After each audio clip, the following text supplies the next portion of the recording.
हमारे मोहल्ले में एक बस कंडक्टर की शादी हुई तो आदत खराब थी। जब जयमाले में पहुंचा तो दुल्हन से बोला कि थोड़ा और खसको, अभी 2 सवारी की जगह और खाली है। आदत खराब थी। अब कवियों से शादी कौन करे, लड़कियां परेशान हो जाती हैं। ये सुहागरात में ही कविताएं सुनाने लगते हैं। तो बोले साहब कवि की शादी ने मेरे से बोला, मनोज भैया मेरी शादी कराओ, मनोज भैया। मैंने इसका एक जगह रिश्ता फिक्स करवा दिया। एक ढंग की बढ़िया सुशील सी लड़की थी, पढ़ी लिखी थी, ऐसे किसी स्कूल में टीचर भी रही होगी, तो बढ़िया सुंदर सी लड़की, रिश्ता फिक्स करा दिया। हम लोग देखने गए तो ये अमित भी वहां देखने गया। तो अब लड़की इसको देख रही है, लड़की को देख रहा, दोनों कुछ बोल ही नहीं रहे। लड़की बहुत पढ़ी लिखी, ये तो आप देख ही रहे हो शक्ल से ही कितना पढ़ा लिखा लग रहा है।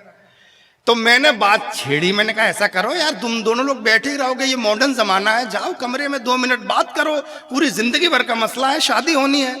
तो साहब ये कमरे में गया लड़की के साथ, वहां एक बढ़िया सी फोटो टंगी थी। इसने फोटो को देखा और लड़की से पूछा कि ये आपके बाबा हैं? लड़की ने मुंह घुमाया, कमरे से बाहर निकली, चली आई और बाहर आके मना कर दिया, बोले इसके साथ शादी नहीं करनी। अब सब टेंशन में, ये घर गया, घर से बार बार मोबाइल पर फोन करे, भाई बात क्या हुई, लड़की ने मना क्यों कर दिया शादी के लिए? तो 3-4 दिन बाद लड़की ने बताया, और जो लड़की ने बताया अगर आपकी भी समझ में आ जाए तो पूरा सदन पीछे तक तालियां बजा देना। लड़की ने कहा मैं कैसे इससे शादी कर लूं? ये मेरे साथ कमरे में गया, कमरे में महात्मा गांधी जी की फोटो टंगी थी, इसने उनको हाथ जोड़ के पूछ रहा ये आपके बाबा है? तो जोरदार तालियां अमित शुक्ला के लिए, अद्भुत कवि है, बहुत बहुत स्वागत है। आदरणीय कुमार मनोज जी ने बहुत अच्छे ढंग से मुझको उठाया है। भगवान इनको भी अच्छे ढंग से उठाए। बहुत बढ़िया अमित।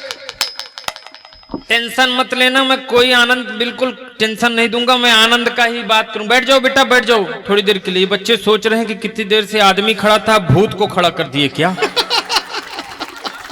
हल्के मत लीजिए, ये मनोज जी ने बताया आपको, मैं रीवा से आया हूं। टेंशन मत लेना बच्चों, चिंता मत करना, मैं सपने में नहीं आऊंगा।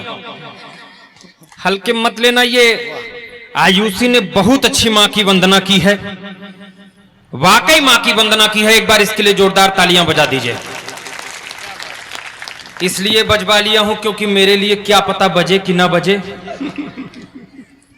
जब आयुषी मां की वंदना कर रही थी, यकीन मानिए ऐसा लग रहा था कि मां जगदंबा, मां वैष्णो माता साक्षात इस मंच पर विराजमान हो गई थी।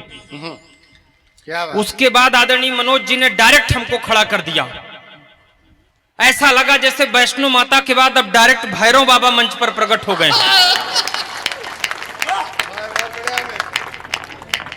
मैं रीवा से आया हूं। आदरणीय यमुना सर, मैं आपको जन्मदिन की बहुत बहुत बधाई दे रहा हूं। 50 वर्ष के आप हो गए हैं, अर्धशतक मार चुके हैं सर। मेरी कामना है कि आप शतक पार करें और तब तक ये कवि सम्मेलन चलता रहे। एक बार पूरा सदन जोरदार तालियां बजा करके अभिनंदन करें अपने गुरुजी का। बहुत बढ़िया भैया, मैं इधर खड़ा हूं, फोटोग्राफर उधर खींच रहा है फोटो। गजब है यार। मैं रीवा से आया हूं जैसा मनोज जी ने बताया। जो लोग रीवा गए होंगे यमुना सर वो जानते होंगे, आप में से भी जो लोग रीवा गए होंगे वो जानते होंगे, रीवा सफेद शेरों की धरती कही जाती है। बच्चों गूगल में सर्च मारना, रीवा सफेद शेरों की धरती कही, व्हाइट टाइगर की धरती कही जाती है। ये अलग बात है कि भाई साहब मुझको देख करके सोच रहे हैं कि व्हाइट टाइगर की धरती में तुम जैसा ब्लैक चिंपैंजी कहां से पैदा हो गया। हालांकि भाई साहब, हालांकि भैया आप क्या सोच रहे होंगे, आपकी स्थिति मेरे से ज्यादा खतरनाक कम नहीं है। मैं और आप ऐसा लगता है जैसे प्रयागराज के कुंभ मेले में बिछड़ गए थे पिछले जन्म में। आनंद के साथ रहिए, कोई दिक्कत वाली बात नहीं। हालांकि इतनी बात नहीं, जो मेरे कलर के लोग हैं अपने आप को बिल्कुल डैमेज मत महसूस करिएगा। जो लोगों का कलर थोड़ा धीमे है, मेरी तरह के कलर के लोग हैं, वो बिल्कुल चिंता मत करिएगा, अपने आप को कमी महसूस मत करिएगा। हमारे और आप जैसे कलर के लोगों के सौंदर्य की चर्चा देवलोक तक में होती है भाई साहब। हल्के मत लीजिए, मैं शुरू होता हूं। हो जाओ। शुरू हो जाओ। कवि सम्मेलन यात्रा के लिए मैं रास्ते से जा रहा था, बच्चों शुरू करना। 2 मिनट के लिए मैं आपके बीच निवेदन कर रहा हूं कि कवि सम्मेलन यात्रा के लिए मैं रास्ते से जा रहा था। मेरे चेहरे से नजर मत हटाइएगा और सुनिएगा हमारी वाणी को। नजर हमारे चेहरे पर और कान हमारी वाणी पर। कि कवि सम्मेलन यात्रा के लिए मैं रास्ते से जा रहा था, एक आदमी मुझे देखकर गाड़ी रुका रहा था। मैंने पूछा कौन है आप, मुझसे क्या चाहते हैं माई बाप? बोला भाई आप बिल्कुल ना हो हैरान परेशान, बस ये बताइए 9 दिन के लिए खाली है क्या श्रीमान? मैंने कहा क्या प्रयोजन है तेरा, सच सच बता 9 दिन तक तू करेगा क्या मेरा? बोला भाई हम लोग नवरात्रि उत्सव करने वाले हैं, अपने गांव में माता जी की झांकी रखने वाले हैं। हम लोगों ने टेंट पांडाल की पूरी व्यवस्था बना ली है, माता जी की मूर्ति भी मंगा ली है, लेकिन पूरी कोशिश के बाद भी पांडाल नहीं खिल पा रहा है। नजर चेहरे से मत हटाइएगा, पूरी कोशिश के बाद भी पांडाल नहीं खिल पा रहा है और दुर्गा जी के नीचे जो राक्षस लेटा रहता है वो हमको नहीं मिल पा रहा है। भाई बहुत बढ़िया, जिंदाबाद। तालियां जरा जोरदार पीछे तक बजा कर बताइए, आप लोग भी पीछे तक उधर बता कर। क्या बात है अमित, वाह। बच्चों को चुप करा रहे थे। बहुत अच्छा हो गया, वाह वाह। भाई साहब ये माला मत पहनाइए। ये माला मुझको तभी अच्छी लगी थी जब जयमाले में मेरी श्रीमती जी ने मुझको पहनाया था। उसके बाद से तो ये गले की फांसी ही लगने लगी। क्या बात। बच्चों को चुप करा रहे थे भाई साहब मनोज जी।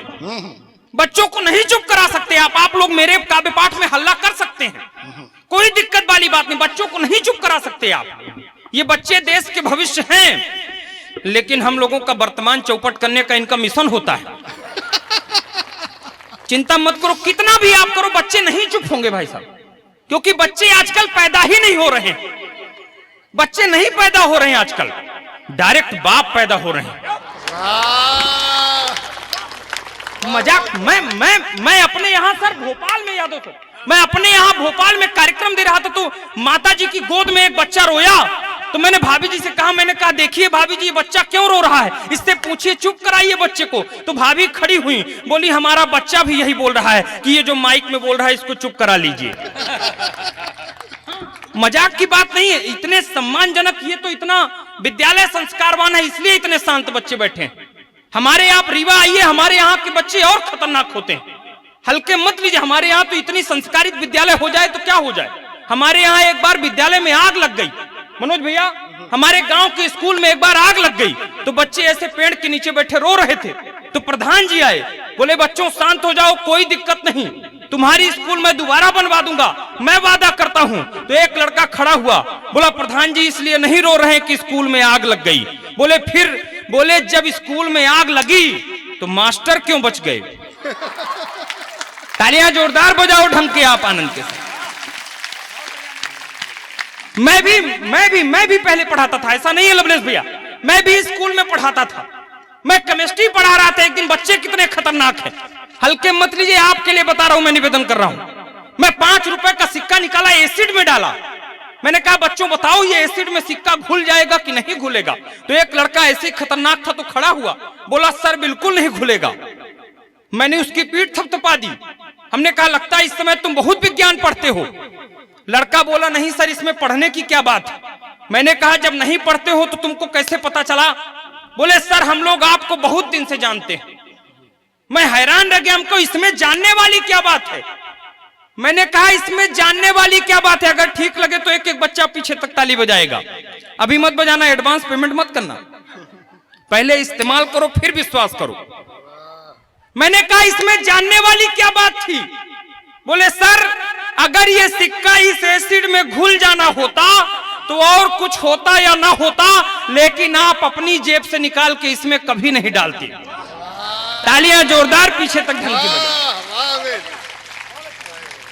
आनंद के साथ रहो भैया, मस्ती के साथ रहना, कोई दिक्कत वाली बात नहीं। ताली वाली दरअसल इसलिए बजाने की जरूरत है क्योंकि हम कवियों की आदत खराब है। ये जैसे लाइट से माइक चल रहा है ना, वैसे हम कवियों की आदत खराब है, बिना ताली की गियर ही नहीं बढ़ता। आदत किसी की खराब ना हो जाए बड़ी खराब चीज है। हमारे मोहल्ले में एक बस कंडक्टर की शादी हुई तो आदत खराब थी।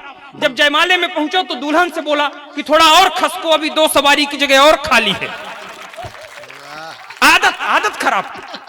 मैं मनोज भैया रीवा का शुद्ध पंडित आदमी हूँ, मैं शुद्ध पंडित आदमी, मेरी भी आदत खराब है। ये मनोज भैया हमको जब पहली बार हवाई जहाज में ले गए तो एयर होस्टेस आई, बोली सर क्या चाहिए आपको।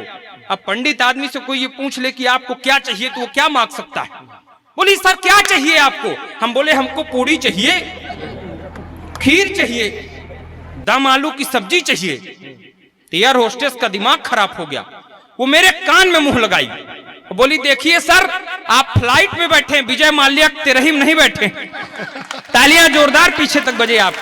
बहुत बढ़िया, नया है अमित, जिंदाबाद। अच्छा ताली वाली इसलिए भी मैं बजवा रहा हूँ, ताली इसलिए मुझे अभी शुरू नहीं कर पा रहे हैं आप।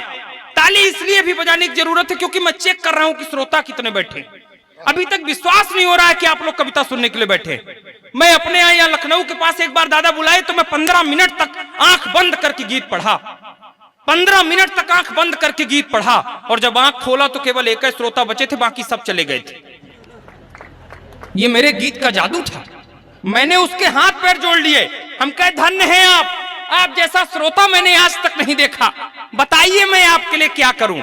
तो वो भी हाथ जोड़ा और बोला भैया अब आप कुछ मत करिए, और अगर आप शांत हो जाते तो मैं ये कुर्सी गद्दा माइक लेके चला जाता, मैं टेंट वाला बैठा हूं। तालियां जोरदार बजाकर बताइए कि आप